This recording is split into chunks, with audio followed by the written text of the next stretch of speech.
दोस्तों नमस्कार। आपको पता ही होगा पिछले दिनों तुर्की व सीरिया में भयंकर भूकंप आया था, जिसमें सिर्फ तुर्की में ही 50,000 के लगभग लोगों के मरने की खबर है। वहीं घायलों की संख्या भी हजारों में बताई जा रही है। इस भयंकर भूकंप त्रासदी के बाद पूरा विश्व तुर्की और सीरिया की मदद के लिए पहुंचा था और अपने अपने स्तर पर राहत और बचाव कार्य में सहायता की थी। भारत ने भी सेना, एनडीआरएफ व डॉक्टरों की टीमों के साथ राहत सामग्री वहां पहुंचाई और बचाव कार्य शुरू किया था। हमारे इस राहत कार्य को लेकर तुर्की की जनता ने भी भारत का खुलकर धन्यवाद दिया। वहीं कुछ लोग यह भी कह रहे थे कि हमें ऐसा नहीं करना चाहिए था, क्योंकि तुर्की हमारे अंदरूनी मामलों में उलझता रहता है। तो मैंने आपको पिछली पोस्ट में ही कहा था कि राजनीतिक मुद्दे अलग है और इंसानियत अलग। हम मानवता के नाते वहाँ मदद लेकर पहुँचे हैं, परंतु हमारी इस मदद से भी हमारे पड़ोसी देश पाकिस्तान के पेट में दर्द उठने लगा था। जब हम वहाँ हमारी सेना, डॉक्टर, एनडीआरएफ की टीमें, दवाइयाँ, राहत सामग्री, कंबल, इसके अलावा अन्य जरूरी सामान भी तुर्की पहुंचाया जा रहा था, तब पाक को लगा कहीं तुर्की उसके हाथ से निकलकर भारत की ओर न चला जाए। पाकिस्तान के प्रधानमंत्री की तुर्की दौरे की घोषणा कर दी गई, वह भी बिना तुर्की की राय जाने। जब यह खबर तुर्की तक पहुंची तो उन्होंने इस दौरे के लिए साफ मना कर दिया कि आप अभी नहीं आ सकते, अभी हम हमारे नागरिकों की जान बचाने में लगे हैं। अभी तक पूरी तरह से राहत कार्य भी शुरू नहीं हो पाए हैं। इन सब के बीच हम आपके दौरे की व्यवस्था नहीं कर सकते।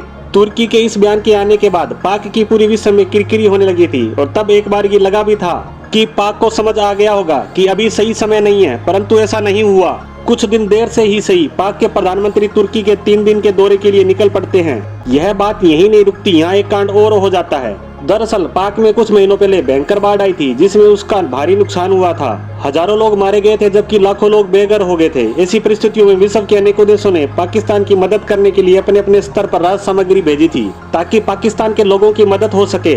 इन सब में तुर्की भी था, जिसने भारी मात्रा में राहत सामग्री पाकिस्तान भिजवाई, क्योंकि वह तो पाकिस्तान का भाई ठहरा और जब भाई मुसीबत में हो तो सहायता पहुँचानी ही होती है। पाकिस्तान की सेना और सरकार इस राहत सामग्री में से कुछ अपनी जनता में बांट देती है, जबकि बाकी का बचा हुआ सामान उसके यहाँ गोदामों में रखा था। जब तुर्की में भूकंप आता है और बाहर से विमान भर भर के राहत सामग्री तुर्की पहुँचाना शुरू होती है, तो पाक के प्रधानमंत्री अपने इस दौरे में अपने साथ यही बचा हुआ सामान लेकर तुर्की पहुँच जाते हैं। परंतु पाकिस्तान यहाँ एक गलती कर देता है, वह तुर्की का भेजा सामान ही रीपैकेजिंग करके वापस वही लेकर पहुँच जाता है। जब यह सामान वहाँ बांटने के लिए खुलता है तो अंदर की पैकिंग से उसकी सारी पोल खुल जाती है। यह खबर पूरे विश्व के मीडिया जगत में छाई हुई है। पाकिस्तानी मीडिया में भी इस बात पर डिबेट चल रही है कि हमने प्रधानमंत्री का दौरा करने वाली गलती कम की थी क्या, जो यह मदद के नाम पर वाहवाही लूटने के चक्कर में तुर्की का पाकिस्तान को भेजी गई राहत सामग्री उसे वापस लौटाकर बड़ा बेशर्मी वाली बात की है। वैसे अभी तक इस पर तुर्की की सरकार का कोई रिएक्शन नहीं आया है, परंतु तुर्की की जनता सोशल मीडिया पर इस पर खुलकर पाकिस्तान को बुरा भला कहने में लगी है। इसीलिए कहा जाता है ज्यादा जल्दी करना भी बड़े नुकसान का कारण बन जाता है।